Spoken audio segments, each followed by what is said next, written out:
Hey guys, welcome back to my YouTube channel unique classes. तो देखिए, आज हम जो क्या करेंगे, जो एस्टेट है उसके जो क्वेश्चन सीरीज़ है उसे आगे बढ़ाएंगे और ये आपका पार्ट नंबर 5 होगा। इसका मतलब इससे पहले आपके 4 पार्ट ऑलरेडी आ चुके हैं जिसमें हमने क्या कवर किया, अपना जो इम्पोर्टेंट क्वेश्चन है एस्टेट के वो कवर किए हैं। और आपको पता होगा जो ये इंपॉर्टेंट क्वेश्चन है, हम क्वेश्चन केवल ऐसे ही क्वेश्चन नहीं कर लेते हैं, इसमें हम जो है अपने जो टॉपिक होता है उसे कवर करते हुए चलते हैं। ठीक है, तो आपके टॉपिक यहाँ पर कवर हो रहे हैं जो मोस्ट इंपॉर्टेंट टॉपिक है, इनडायरेक्टली ये बात यहाँ पर कही जा रही है। ठीक है, और इसके साथ साथ हमने मैराथन सीरीज करवाई हुई है आपकी, और आपके प्रीवियस ईयर क्वेश्चंस करवाए हुए हैं। ठीक है, और भी जो है आपका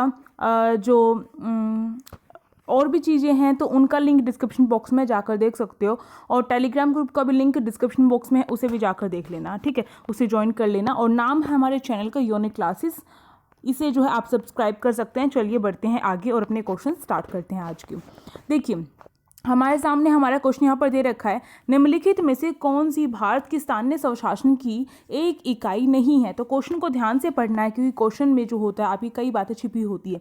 यहाँ पर कह रखा है भारत में जो स्थानीय स्वशासन व्यवस्था है आपकी, उसकी इकाई नहीं है, ये पूछा गया। तो कई बार ये होता है कि बच्चे क्या देखते हैं, यहाँ पर नहीं देखते, इसे इग्नोर कर देते हैं और क्वेश्चन अपना गलत कर देते हैं। तो ऐसा नहीं करना है आपको। अब देखो, भारत की जो स्थानीय स्वशासन जो व्यवस्था है वो कौन सी है, आपको पता होगा। भारत में जो है केंद्र सरकार है, ठीक है, आपकी केंद्र है आपकी, फिर आपकी राज्य की है, ठीक है, और आपका जो है त्रिस्तरीय व्यवस्था है भारत में। 3 स्तर की व्यवस्था है भारत में, एक केंद्र हो गया, एक राज्य हो गया, और एक आपकी जो है गाँव में तो पंचायती राज व्यवस्था होती है, और आपके शहरों में कौन सी होती है, नगर पालिका या फिर नगर निगम जो है जिसको कहा जाता है वो होती है आपकी। ठीक है, तो अब देखो यहाँ पर पूछा गया है कि भारत में जो ये स्थानीय स्वशासन व्यवस्था है आपकी, वो इनमें से कौन सी नहीं है। तो पहला ऑप्शन है पंचायती राज संस्थान, दूसरा है नीति आयोग, तीसरा है नगर निगम, और चौथा है नगर पालिका परिषद। देखो, यहाँ पर पंचायती राज व्यवस्था आपका जो है गाँव में होता है, जो स्थानीय स्वशासन है, ठीक है, गाँव में होता है आपका।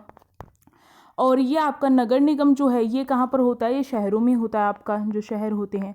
और नगर पालिका परिषद भी इसी को कहा जाता है, जो शहरों में जो आपकी ये जो स्थानीय स्वशासन होता है, इसी को शहरों में कई बार नगर निगम बोल देते हैं और कई बार इसे जो है नगर पालिका परिषद बोल देते हैं। ठीक, अब देखो नीति आयोग तो बिल्कुल डिफरेंट है आपका। नीति आयोग क्या है, नीति आयोग जो है, अगर आपको पता हो, जो पंचवर्षीय योजना है, जो पंचवर्षीय योजना हुआ करती थी उसका नाम चेंज करके नीति आयोग कर दिया गया। और कब किया है ऐसा नीति आयोग, 1 जनवरी 2015 है, उसमें जो मोदी सरकार है उसने ऐसा किया था। तो ये बात ध्यान रखनी, जो नीति आयोग है वही अलग है, और वही चीज़ पूछी गई है कि कौन सी इकाई इसमें नहीं है। तो हमारा सेकंड ऑप्शन यहाँ पर करेक्ट हो जाएगा। आप क्या कर सकते हैं, साथ साथ में आंसर जो अटेम्प्ट करते हुए चल सकते हैं। अब चलिए आगे बढ़ते हैं और थोड़ा सा समझते हैं इसके बारे में। जो हमारा क्वेश्चन था, जिस टॉपिक से आया है उस टॉपिक को अच्छे से कवर करना भी तो इम्पॉर्टेंट है। अब देखो, जो संविधान का जो आपका 73वां, ये इससे कंफ्यूज मत होना, ये सोलर सिस्टम की प्रेजेंटेशन नहीं है, मैंने इसी प्रेजेंटेशन को चेंज करके बनाई है, तो इससे कंफ्यूज मत होना भाई। अब देखो, यहाँ पर हमें पता होगा कि जो आपका जो पंचायती राज व्यवस्था है वो आपका कौन से जो संविधान संशोधन है उसके तहत जो है उसे जो है डाला गया है संविधान में। आपको ध्यान रखना है, जो संविधान जब बना था हमारा कॉन्स्टिट्यूशन, जब से जो है पंचायती राज व्यवस्था फिर जो नगर पालिका जिसे हम स्थानीय स्वशासन व्यवस्था कहते हैं वो नहीं थी। तो ये बात आपको ध्यान रखनी है। ये जो है एक संविधान संशोधन के तहत जो है इन्हें जोड़ा गया था, अलग अलग जो संविधान संशोधन थे उनके तहत जोड़ा गया था। पंचायती राज व्यवस्था को 73वें जो संविधान संशोधन है उसके तहत जोड़ा गया था, और जो आपका नगर पालिका है उसे 74वां जो संविधान संशोधन था उसके तहत जोड़ा गया था।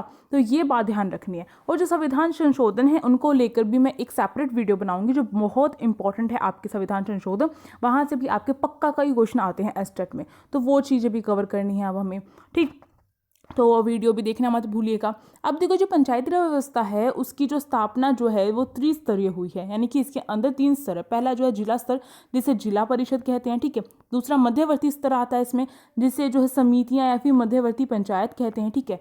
और फिर आता आपका है ग्राम स्तर, जिसे ग्राम पंचायत कहा जाता है। तो ये 3 स्तर जो होते हैं वो जो है पंचायत व्यवस्था के अंतर्गत होते हैं। तो आपको ध्यान रखना है, जो जिला परिषद जो है उसे जिला स्तर के अंदर आपका जिला परिषद होता है, मध्यवर्ती जो स्तर है उसके अंदर आपका जो मध्यवर्ती पंचायत होती है वो आती है, और ग्राम स्तर में आपका कौन सा होता है, ग्राम पंचायत आती है। और अगर आपको नहीं पता तो मैं बता दूं, जो नगर पालिका या फिर नगर निगम कहीं पर लिखा हुआ मिलता है तो उसका मतलब शहरों में जो स्थानीय स्वशासन है उस व्यवस्था के अंतर्गत ही है ये आपका। और ये 74वां जो संविधान संशोधन है उसके तहत जो है इसे जोड़ा गया था। और ये भी जो है 3 पार्ट्स में जो है 3 प्रकार का होता है। अब कौन कौन सा है आपका, जो शहरों में जो नगर पालिका की स्थापना है वो 3 प्रकार से होती है। कौन कौन सी है? ग्रामीण और शहरी क्षेत्र के बीच जो है, एक तो ये हो गई, ठीक है। जो ग्रामीण और शहरी क्षेत्रों के बीच जो संक्रमणकाली जो क्षेत्र है उसके लिए जो नगर पंचायत होती है वो जो है आपकी नगर पंचायत वो हो गई, ठीक है, एक। और दूसरा जो है इसका कौन सा होगा? दूसरा जो है एक छोटे शहरी क्षेत्र के लिए जो नगर परिषद होती है। यहाँ पर जो हमने ऊपर देखी वो ग्रामीण और शहरी क्षेत्र के बीच में जो नगर पंचायत है वो आपका जो है फर्स्ट नंबर है। सेकंड क्या है? एक छोटे शहरी क्षेत्र, कोई छोटा सा शहरी क्षेत्र है, ज़्यादा बड़ा नहीं है वो शहरी क्षेत्र, तो उसके लिए नगर परिषद जो है वो आपका सेकंड हो गया। और थर्ड जो है इसका प्रकार एक ये है कि एक बड़े शहरी क्षेत्र के लिए जो नगर निगम होती है वो आपका जो होगा थर्ड हो जाएगा, ठीक है, थर्ड प्रकार हो जाएगा इसका। अब देखो नीति आयोग की, जैसे मैंने आपको बता दिया, नीति आयोग की स्थापना जो है 1 जनवरी 2015 में हुई थी। और इसे जो है नीति आयोग जो है भारत सरकार का प्रमुख नीति थिंक टैंक जो है वो भी कहा जाता है। तो आपसे पूछा जाता है कई बार थिंक टैंक किसे कहा जाता है, तो नीति आयोग को ही कहा जाता है। ये बात ध्यान रखनी है, ठीक है। इसकी जो स्थापना है वो क्या है? योजना प्रक्रिया में राज्य सरकारों की सक्रिय भागीदारी के माध्यम से दीर्घकालिक विकास लक्ष्यों को प्राप्त करने के इरादे से हुई थी, की गई है। तो आपको ध्यान रखना है ये किस लिए होती है नीति आयोग जो है, या फिर पंचायती राज पंचवर्षीय जो योजना थी वो किस लिए थी आपकी, कि हम जो है अपने आने वाले फ्यूचर के लिए अपना जो विकास है देश का कुछ इस तरीके से करें, उसके लिए हम आज से वर्तमान से प्लानिंग करते हुए चलेंगे। तो उसी का नाम चेंज करके नीति आयोग किया गया है, आपको ध्यान रखना बस इतना इस बात, ठीक है। अब आगे चलो, अगला क्वेश्चन यहाँ पर आप सभी के सामने दे रखा है। यहाँ पर हमसे बैंकों को अपनी मांग और स्वाधीन देयतों की एक निश्चित प्रतिशत के रूप में भारतीय रिजर्व बैंक के पास जो नकदी रखनी होती है उसे डैश कहा जाता है। तो बैंकों को अपनी मांग और स्वाधि को लेकर जो है, मतलब जो भी मांग है और जो स्वाधि है उसके लिए जो देयताओं को, मतलब जो भी देयता कौन होते हैं, जो क्या है, हम जैसे जो लोग हैं वो क्या करते हैं वहाँ पर जाकर जमा करते हैं। तो उनके लिए जो बैंक है वो अपने पास का रखता है, कुछ करेंसी रखता है, और वो करेंसी कौन डिसाइड करता है? आरबीआई डिसाइड करता है, जिससे क्या है बैंकों में कभी भी जो है पैसे की कमी ना हो, इसलिए, ठीक है, करेंसी की कमी ना हो। ऐसा ना हो कि कोई जो ग्राहक है वो मांगने आ जाता है पैसे और उनके पास ना हो, तो फिर क्या होगा, ठीक है। तो एक निश्चित प्रतिशत के रूप में जो है भारतीय रिजर्व बैंक के पास जो है नकदी रखनी होती है। एक तो वो खुद अपने पास भी रखता है, आपको ध्यान रखना है, और एक जो है उन्हें किसके पास रखनी पड़ती है? आरबीआई डिसाइड करता है कुछ परसेंट जो नकदी है, कुछ परसेंट जो कैश है वो क्या करो, मेरे पास रख दो। तो जो कुछ परसेंट कैश जो है आरबीआई के पास रखी जाती है तो उसे क्या कहा जाता है? यहाँ पर यही क्वेश्चन पूछा गया है। तो देखो भाई क्या कहा जाता है उसे। पहला ऑप्शन दे रखा है यहाँ पर सांविधिक चल निधि अनुपात, दूसरा है नगद आरक्षित अनुपात, तीसरा है जल निधि समायोजन सुविधा, और चौथा है बाजार मूल्य अनुपात। तो बताओ इसका आंसर क्या होगा। देखो बैंक जो अपनी मांग है या फिर स्वाधि देयताएं वगैरह हैं उनके अकॉर्डिंग जो एक निश्चित प्रतिशत जो है वो आरबीआई के पास जो है नकदी के रूप में देता है, कैश के रूप में आरबीआई के पास जमा करता है, और वो जो कितने परसेंट रखना है वो भी आरबीआई डिसाइड करता है, और ये एक मौद्रिक नीति के अंदर आता है। आपको पता होगा आरबीआई क्या करता है? मौद्रिक नीति जारी करता है। तो आरबीआई का यही एक काम होता है, पूछा भी गया है एस्टेट में, इसलिए मैं बता रही हूँ। तो आरबीआई के पास रखता है, और ये जो होगा इसका आपका नगद आरक्षित अनुपात जो है सही आंसर होगा। CRR जो है वो आरबीआई के पास रखना पड़ता है बैंकों को। तो ये बात आपको ध्यान रखनी है। तो देखिए यहाँ पर आपका जो ये फर्स्ट ऑप्शन है इसी जो क्या कहा जाता है? SLR भी कहा जाता है। ये बात आपको ध्यान रखना है। SLR कहो या फिर इसे जो है LLR कहो, और या फिर वैधानिक तरलता जो अनुपात है ये कहा जाता है। तो कई नाम है इसके, आपको ध्यान रखना है। सांविधिक चल निधि अनुपात जो है ये क्या होता है? इसमें जो SLR होता है इसे आपने सुना होगा, ये टर्म SLR नहीं सुनिए तो मैं बता रही हूँ मौद्रिक नीति है, और ये कॉन्सेप्ट मैंने मैराथन क्लास में ऑलरेडी कवर करवा दिया है आपका। देखो जो SLR होता है उसमें क्या होता है? CRR जो ये नगद आरक्षित अनुपात है, CRR और SLR के बीच का डिफरेंस समझ लो भाई। तो जो CRR होता है उसमें क्या करना पड़ता है? बैंकों को कुछ परसेंट जो है अपनी जो कैश होती है, बैंकों के पास जो कैश है उसे कुछ परसेंट जो आरबीआई के पास जमा करना पड़ता है, ठीक है। और SLR क्या होता है? अपने पास जो धन रखते हैं, अपने जो तिजोरी वगैरह होती है उसमें, जो बैंक होती है, बैंक की जो तिजोरी वगैरह कुछ भी होती है उसमें जो वो कैश रखते हैं कुछ परसेंट, जिसे वो लोन के तौर पर नहीं दे सकते हैं, उसे SLR कहते हैं। तो ये बात ध्यान रखनी है। अगर SLR जो है बढ़ा दिया जाता है तो इसका मतलब क्या है, जो बैंक है उन्हें ज़्यादा जो कैश है वो निकाल कर रखनी पड़ेगी साइड में, जिसे वो लोन के तौर पर नहीं दे सकते हैं। अब लोन नहीं दे सकते हैं तो इसका मतलब क्या है, कब किया जाता होगा ये जब महंगाई बढ़ जाती है, यानी कि लोगों के पास मनी का फ्लो जो है मार्केट में अगर वो ज़्यादा हो जाता है तो SLR जो है बढ़ा दिया जाता है, जिसकी वजह से क्या होता है, जो लोन लोगों को ज़्यादा मिल रहा था अब क्या है उसमें कटौती हो जाएगी, क्योंकि उसमें से कुछ % जो है वो निकाल कर साइड में रख दिया जाएगा पैसा जो कैश है। तो अब लोगों को ये जो मिल रहा था, ये वाला मिल सकता था, वो नहीं मिल पाएगा, क्योंकि वो जो एक्स्ट्रा निकाल कर रख दिया गया है SLR के तौर पर। और CRR भी कुछ इसी तरीके का होता है, और ये भी जो है मौद्रिक नीति के तौर पर यूज़ किए जाते हैं। चलिए आगे बढ़ते हैं। अगला क्वेश्चन है हमारे सामने, भारत में डैश के चुनाव फर्स्ट पास्ट द पोस्ट चुनावी प्रणाली का उपयोग करके कराए जाते हैं।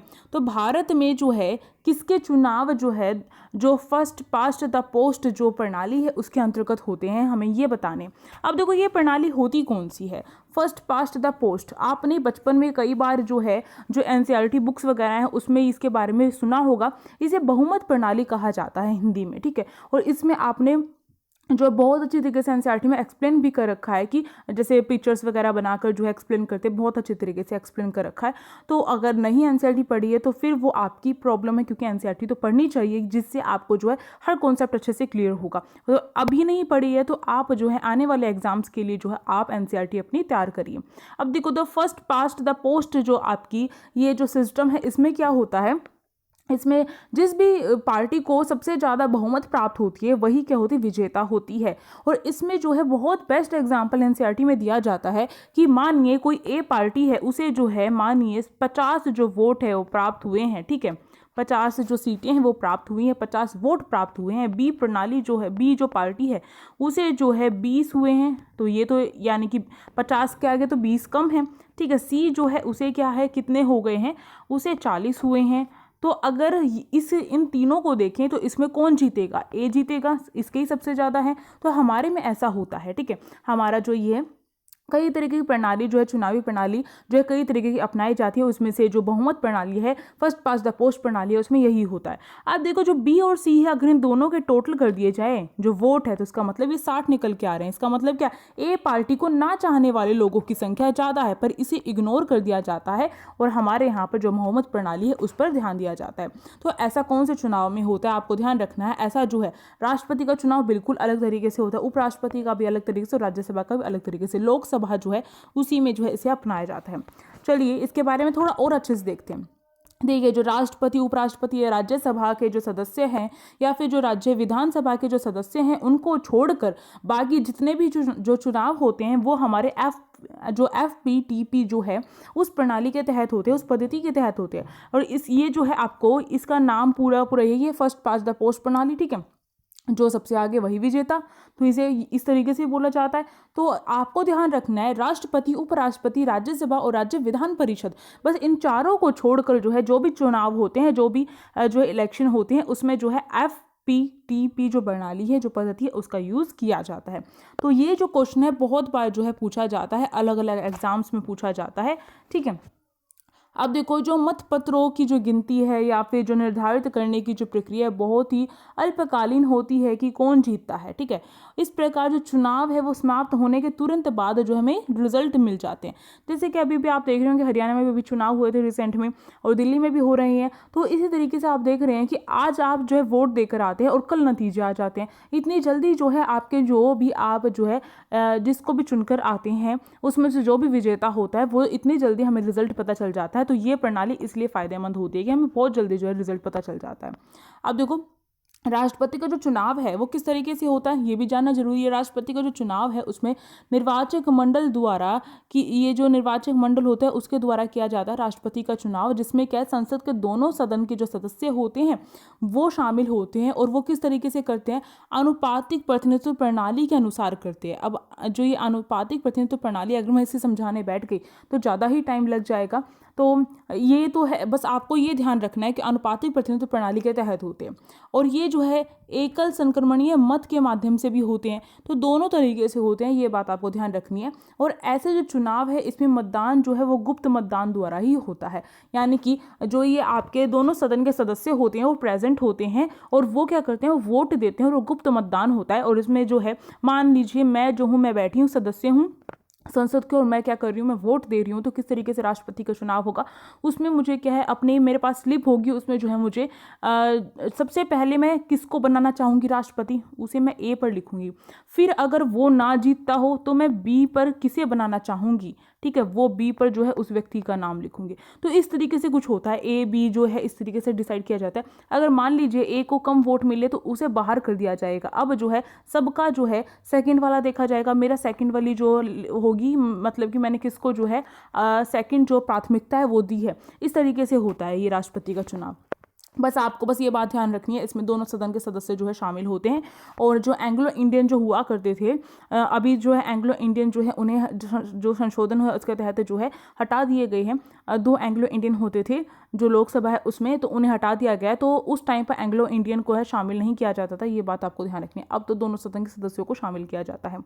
अब देखो उपराष्ट्रपति के चुनाव कैसे होते हैं। उपराष्ट्रपति का जो चुनाव है वो भी एक गुप्त मतदान है। और यहाँ तक कि हम जो लोकसभा में करके आते हैं चुनाव, अपने जो ये प्रत्यक्ष चुनाव होते हैं वो भी तो आपके किस तरीके के होते हैं, वो भी आपके हम जो देकर आते हैं वो भी तो हमारे गुप्त मतदान होते हैं। तो आपको यही बात ध्यान रखनी।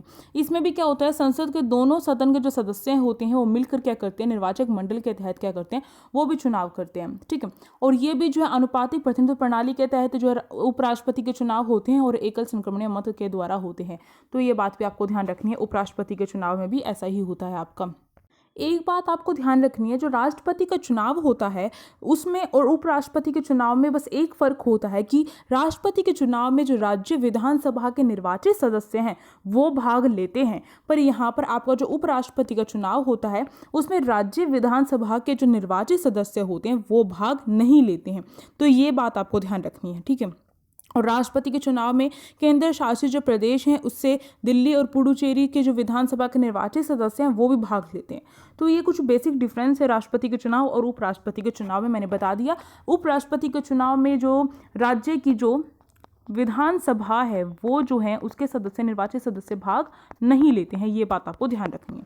चलिए आगे बढ़ते हैं और आगे समझते हैं थोड़ा और। जो राज्य की विधानसभा के जो निर्वाचित सदस्य है और जो हर जो केंद्र शासित प्रदेश के जो निर्वाचक मंडल के सदस्य होते हैं, जैसा भी मामला होता है उसी के अकॉर्डिंग जो है एकल संक्रमणीय वोट के आधार पर और जो अनुपातिक प्रतिनिधित्व प्रणाली है उसके आधार पर जो है इनके चुनाव करवाए जाते हैं, ठीक है। अब चलो नेक्स्ट क्वेश्चन देख लेते हैं अपना। यहाँ पर हमने कवर कर लिया कि FPTP के तहत किसके चुनाव होते हैं और किसके नहीं होते हैं, ये बात आपको ध्यान रखनी है। और जो है जो राष्ट्रपति के चुनाव में कौन शामिल होता है और उपराष्ट्रपति के चुनाव में कौन शामिल होता है, ये भी आपको ध्यान रखना है। और जो एंग्लो इंडियन हटाए गए, मैंने कहा जो उपराष्ट्रपति का जो चुनाव है उसमें एंग्लो इंडियन शामिल नहीं होते थे, अब एंग्लो इंडियन जो है वो हटा दिए गए हैं, यानी कि पूरा जो लोकसभा है वो शामिल हो गया उसके सदस्य। एंग्लो इंडियन जो है 2 एंग्लो इंडियन जो है चुने जाते थे, राष्ट्रपति जो है अपनी तरफ से मनोनीत करता था उनको, उन्हें जो है उस एंग्लो इंडियन की जो व्यवस्था है इसे जो है 104वां जो संविधान संशोधन हुआ है उसके तहत जो है हटा दिया गया है। और संविधान संशोधन हम पढ़ेंगे तो आपको अच्छे से क्लियर हो जाएंगी हर बातें। अगला क्वेश्चन यहाँ पर दे रखा है, एक अर्थव्यवस्था में तृतीय क्षेत्र में डैश शामिल होता है।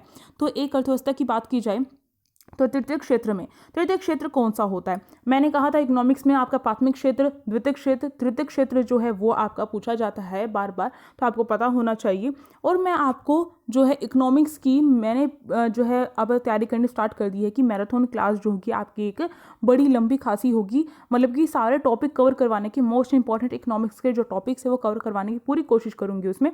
तो मेरी यही कोशिश रहेगी कि एग्ज़ाम से थोड़े टाइम, मतलब अभी तो बिल्कुल पास में आ गया है, तो बिल्कुल जो है कुछ ही दिनों में मैं अपलोड कर दूँ उस वीडियो को, तो वो वीडियो के थ्रू ही आएगी आपके लिए। और आप सभी जो है, क्योंकि मैं इतनी मेहनत कर रही हूँ आप सभी के लिए, तो आप सबको भी सपोर्ट करना पड़ेगा। और आप ऐसे सपोर्ट कर सकते हो तो आप अपने तरीके से समझ सकते हैं, शेयर कर सकते हैं, लाइक कर सकते हैं, सब्सक्राइब कर सकते हैं। देखिए जिस हिसाब से मैं वीडियो बनाती हूँ, जितनी मेहनत करती हूँ, मुझे आज तक यही लगा है कि उतनी में मुझे जो है जो मेहनत का फल जो होता है नहीं मिला है। तो पर मैंने ये चीज़ सुन रखी है कि जो मेहनत का फल होता है, सब्र का जो फल होता है वो भी मीठा होता है। तो मैं सब्र कर रही हूँ, कोई बात नहीं। तो आप सभी सपोर्ट करें, क्योंकि आप सभी मेरे स्टूडेंट्स हैं, आप सभी भी समझते हैं अगर आप मेहनत कर रहे हैं तो आप यही सोचेंगे कि एस्टेट में आपका क्लियर हो। तो इसी तरीके से मैं ये सोच रही हूँ कि अगर मैं यहाँ पर पढ़ा रही हूँ तो ज़्यादा से ज़्यादा बच्चों के पास जो है मैं जो पढ़ा रही हूँ वो कंटेंट, फ्री कंटेंट पहुँचे। मैं यहाँ पर कोई भी जो है आपसे वो नहीं लेती हूँ, तो फ्री कंटेंट पहुँचाने की मेरी जो है ये रहती है कि जो बच्चे नहीं खरीद सकते हैं, परचेज नहीं कर सकते, उन्हें भी जो शिक्षा प्राप्त हो। मेरा यही उद्देश्य है। आप देखो यहाँ पर क्वेश्चन जो है हमारा ये है कि तृतीय क्षेत्र, प्राथमिक क्षेत्र आपको ध्यान रखना है कृषि होता है, द्वितीय क्षेत्र आपको ध्यान रखना है प्राथमिक क्षेत्र में कृषि के साथ साथ जो मत्स्य पालन वगैरह वो भी आ जाता है। द्वितीय क्षेत्र में क्या होता है आपका जो इंडस्ट्रीज होती हैं, जो औद्योगिक अगर हम कहें उद्योग से रिलेटेड होता है वो आपका, ठीक है। और जो आपका तृतीय क्षेत्र होता है, तृतीय क्षेत्र में जो परिवहन, बैंकिंग व्यवस्था वगैरह हो गई, जो सेवाएं होती है वो आपके तृतीय क्षेत्र में आ जाती हैं। तो बैंकिंग, परिवहन, यातायात, ये सारा का सारा आपका तृतीय क्षेत्र में आएगा जो सेवाएं होती हैं। तो कहीं ना कहीं ये तीनों के तीनों क्षेत्र एक दूसरे से जुड़े हुए हैं। अगर एक क्षेत्र कम होगा तो इसका इफेक्ट पड़ेगा। और आपको एक और बात ध्यान रखनी है, एस्टेट में एक क्वेश्चन और आया था इससे कि जो आपका कौन सा क्षेत्र जो है ज़्यादा, जो मतलब कृषि का क्षेत्र जो आपका प्राथमिक क्षेत्र जो है कुछ सालों से जो है उसकी ग्रोथ कम रही है और द्वितीय और तृतीय क्षेत्र की ग्रोथ ज़्यादा रही है, ये क्वेश्चन पूछा गया था, ठीक है। तो आपको ध्यान रखना है कि किसी भी विकासशील या फिर जो विकसित देश की पहचान ये होती है कि उस देश में विकास जब ही होगा जब क्या है, जब द्वितीय क्षेत्र या फिर जो तृतीय क्षेत्र है वो क्या कर रहे हैं, वो तो डेवलप हो रहे हैं, अच्छे से बढ़ रहे हैं। और कृषि यानी कि प्राथमिक क्षेत्र जो है वो जो है बढ़ तो रहा है पर इनके कंपैरिजन में कम है, तो वहाँ पर जो उसको हम विकास कहते हैं। पर हम जो है कृषि को बिल्कुल इग्नोर भी नहीं कर सकते हैं। अब इसके अकॉर्डिंग आपके दोनों ऑप्शन करेक्ट है, तो हमारा जो है यहाँ पर पहला तथा दूसरा दोनों ऑप्शन यहाँ पर करेक्ट हो जाएंगे, ठीक है। नेक्स्ट क्वेश्चन देखो, अगला क्वेश्चन यहाँ पर पूछा गया है, गरीबी को मापने के लिए उपयोग की जाने वाली एक सामान्य विधि डैश पर आधारित है। अब गरीबी जो है, निर्धनता को मापने के लिए जो है कौन सी विधि जो है यूज़ की जानी चाहिए। यहाँ पे दो ऑप्शन दे रखे हैं, इनमें से कौन सी विधि यूज़ की जानी चाहिए। पहला आय स्तर, दूसरा है उपभोग स्तर। देखो आय स्तर यानी इनकम, यानी कि आप कहीं से भी जो इनकम आपको मिल रही है आपकी मेहनत की, तो ये जो इनकम होती है उसके थ्रू भी हम क्या देख सकते हैं, हम गरीबी जो है नाप सकते हैं कि अगर किसी के पास जो है आय नहीं होगी तो इसका मतलब क्या है, वो जो है जितनी मानो किसी के पास बहुत कम उसकी आय है या फिर आय का स्रोत बिल्कुल भी नहीं है, तो वो क्या है अपनी बेसिक नीड्स भी पूरी नहीं कर सकता वो व्यक्ति। तो इस वजह से यहाँ पर जो आय का जो स्तर है, आय के स्तर को भी देख के आप बता सकते हो। ए जो व्यक्ति है मानो वो एक महीने में 1000 कमाता है, ठीक है, और बी एक व्यक्ति है जो क्या एक महीने में बिल्कुल 200 या 300 तक ही कमा पाता है, तो इसका मतलब क्या, बी यहाँ पर गरीब हुआ। तो आय स्तर देखकर आप डिसाइड कर सकते हैं। उपभोग स्तर, अब कोई जो व्यक्ति है वो तो क्या है बड़ी बड़ी जो कार वगैरह है वो खरीदता है, और कोई जो है उसके पास जो है एक उसके मान लीजिए झोपड़ी भी नहीं है उसके पास रहने के लिए, भोजन, कपड़ा, मकान, ये चीज़ें भी उपलब्ध नहीं है। तो उपभोग स्तर को देखकर भी हम जो है यहाँ पर बता सकते हैं, और इन दोनों चीज़ों से हमारा जीवन स्तर भी डिसाइड होता है, ठीक है। तो यहाँ पर जो है इन दोनों को देखकर हम गरीबी का जो मापन है कर सकते हैं, आपको ध्यान रखना है। तो यहाँ पर हमारा जो दोनों के दोनों ऑप्शन है यहाँ पर करेक्ट हो जाएंगे, पहला और दूसरा दोनों। चलिए आगे बढ़ते हैं। अगला क्वेश्चन है, निम्नलिखित में से कौन सा आर्थिक विकास का एक मापक नहीं है। तो आर्थिक विकास का मापक कौन सा नहीं है, यानी कि आर्थिक विकास जो है कौन नहीं बता सकता है।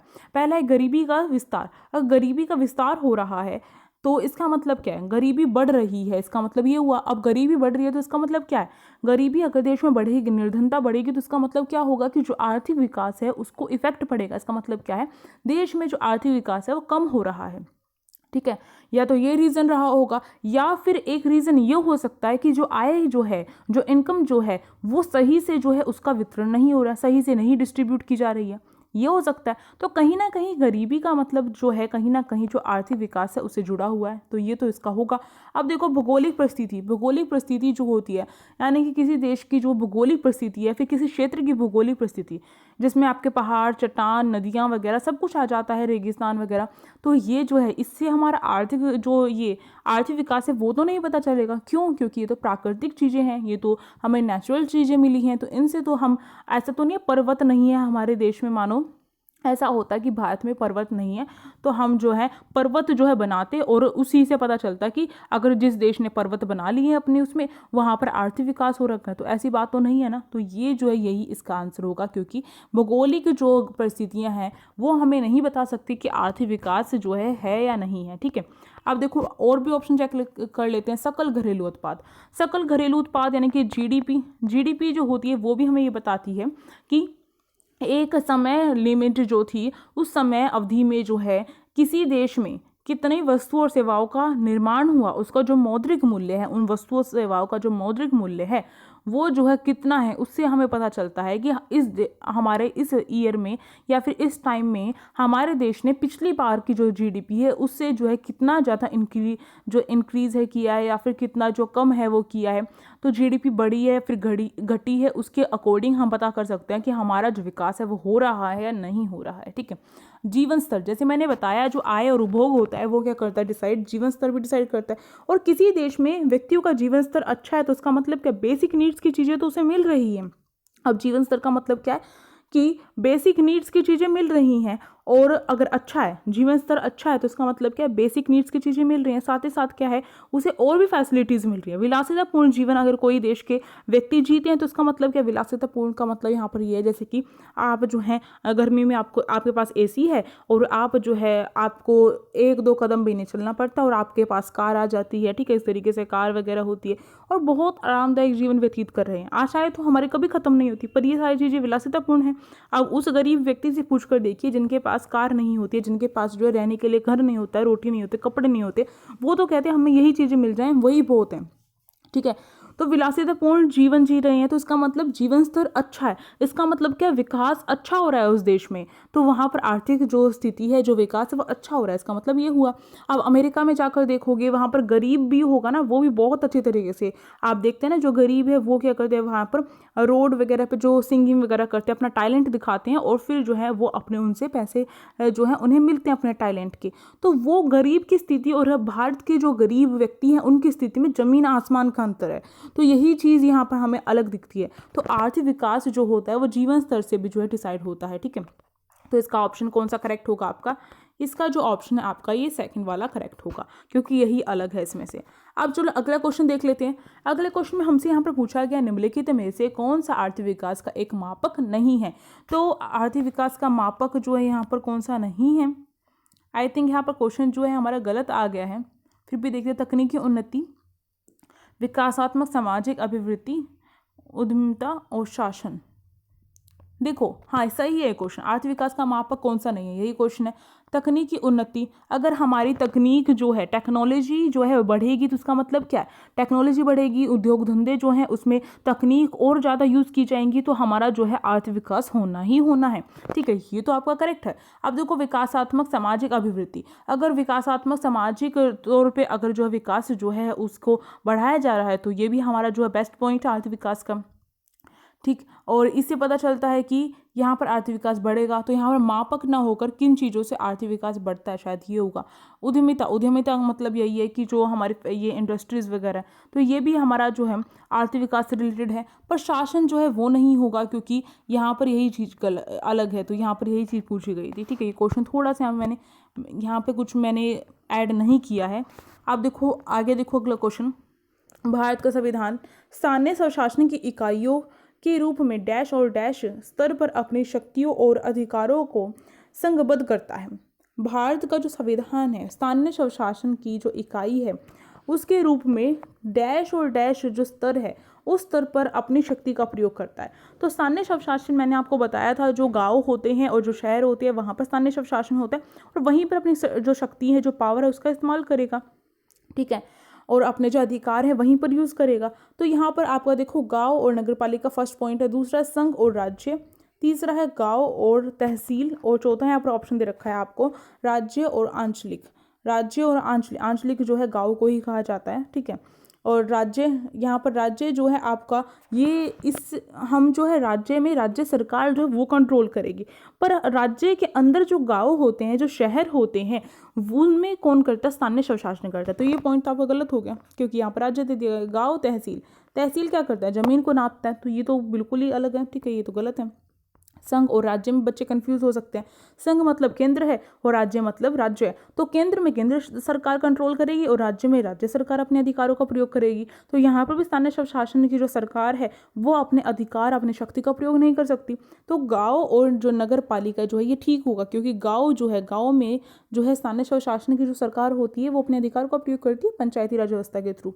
ठीक है। नगर पालिका जो है शहरों का होता है। ठीक है, जैसे मैंने आपको बताया था। तो इसलिए हमारा फर्स्ट ऑप्शन यहाँ पर करेक्ट हो जाएगा। और आपको ध्यान रखना है जो पंचायती राज व्यवस्था वो 73वें संविधान संशोधन के तहत जोड़ी गई है और नगर पालिका जो है आपकी 74वें संविधान संशोधन के तहत जोड़ी गई है। चलिए नेक्स्ट क्वेश्चन में चलते हैं। अगला क्वेश्चन है हम सभी के सामने, निम्नलिखित में से कौन सा कथन भारतीय रिजर्व बैंक के कार्यों के संदर्भ में सही नहीं है। तो भारतीय रिजर्व बैंक के कार्य कई बार पूछे जाते हैं, भारतीय रिजर्व बैंक के कार्य, और ये प्रीवियस जो एस्टेट के पेपर्स हैं उनमें रिपीट भी हुआ है। तो फटाफट देखते हैं कि कौन कौन से कार्य नहीं हैं इसके, मतलब इनमें जो है 4 ऑप्शन में से एक कार्य नहीं होगा, वही हमें बताना है। पहला है ये करेंसी नोट जारी करता है। दूसरा, सरकार के लिए एक बैंकर के रूप में कार्य करता है। तीसरा है ये विदेशी मुद्रा का प्रबंधन और नियंत्रण करता है। और चौथा है निवेशकों के लिए विनिमय दिशा निर्देश तैयार करता है।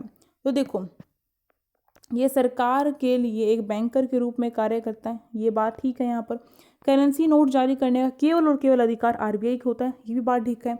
विदेशी मुद्रा का प्रबंधन और नियंत्रण जो है वो ये करता है। ठीक है, ये बात भी यहाँ पे बिल्कुल ठीक है। विदेशी जो मुद्रा होती है उसके प्रबंधन और नियंत्रण भी करता है। निवेशकों के लिए विनिमय दिशा निर्देश तैयार करना, यानी कि जो भी इन्वेस्टमेंट करते हैं उनके लिए जो दिशा निर्देश, ये क्यों तय करेगा? ये नहीं करेगा तय, वो तो कोई और तय करेगा ना। तो ये इसका कार्य नहीं है, तो ये इसका कार्य नहीं, यही पूछा गया, तो यही ऑप्शन आपका करेक्ट हो जाएगा। अब देखो, भारतीय रिजर्व बैंक के बारे में थोड़ी इन्फॉर्मेशन जो कलेक्ट कर लेते हैं। भारतीय रिजर्व बैंक जो है एक केंद्रीय बैंक है और इस तरीके से हर देश में केंद्रीय बैंक होता है। हमारे देश में जो केंद्रीय बैंक है उसका नाम आरबीआई भारतीय रिजर्व बैंक है। ठीक है।